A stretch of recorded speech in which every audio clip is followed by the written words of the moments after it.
Angelo, good workout. Thanks, Well Coach. done. So famous 5 minutes with you after you really exerted yourself here. And we talked about the topic today being beats per minute. Yeah. So we know with the tracker that you have several ways of measuring the value of the workout. You have calories, you have duration. Right. One of the things that the big indicator for me that I like is average heart rate for the session. Right. So just remind me again what we got as an average heart rate for that session there. 143 beats per minute. 143 average, and I know that's not the highest we've been, and it's certainly not the lowest. So my questions, and you know the conversation will evolve, but my questions are around your metrics and your understanding of the value of the workout. Having done a couple of workouts without the watch, but most of them with the watch, what's your preference?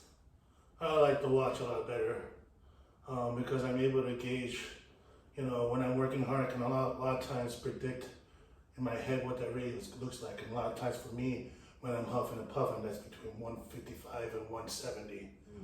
So even without the watch, I'll know when I'm really going. I'm probably up there cooking between the 155 and 170 when I'm really maxing out Sure. my beats per minute. So, you know, I'm able to really gauge, you know, how hard I can really go when I look at my watch.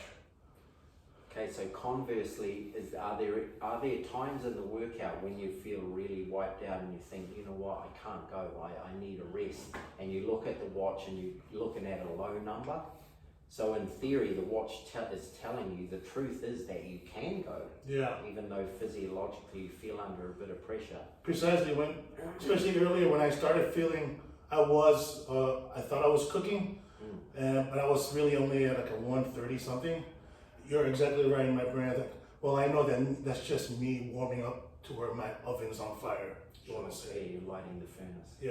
Yeah, well, the furnace is lit and you're just putting more wood on it, and that's the term for, you know, getting that heart rate simmering, if you like, or even at times boiling, and then the exercise, for the analogy, is just putting a log on that fire, right? Yeah.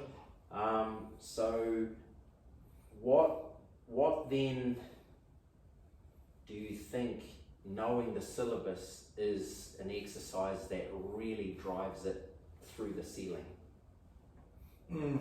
Anything that has to do with lots of squatting, up and down movement, or a lot of times when I'm doing anything that's having to do with pushing my whole body weight, whether that's with my arms or my legs, probably the most. Right, compound movement, Yeah. full body, yeah.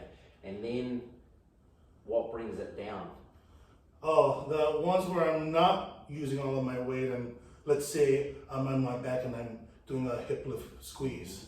Yeah, One of those. constructive recovery. Constructive recovery. So you just asked me the question.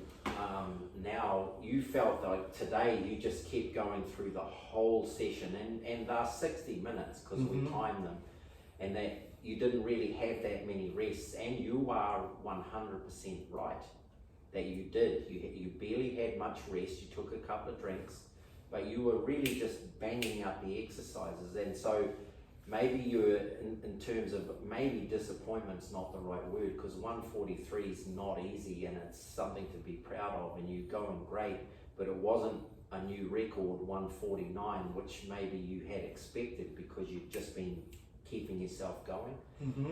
To answer that question, what I know is it's the sequencing of exercises and thinking about what we left out today from a workout that we would do that would achieve us a record.